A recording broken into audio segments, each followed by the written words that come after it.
Tatsakallan gunarnavasya Vande Guru Sri Charanaravindan.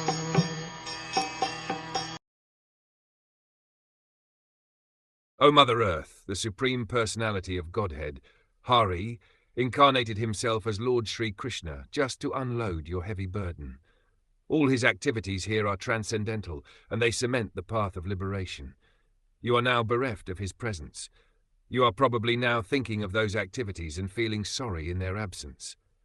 The activities of the Lord include liberation, but they are more relishable than the pleasure derived from nirvana, or liberation.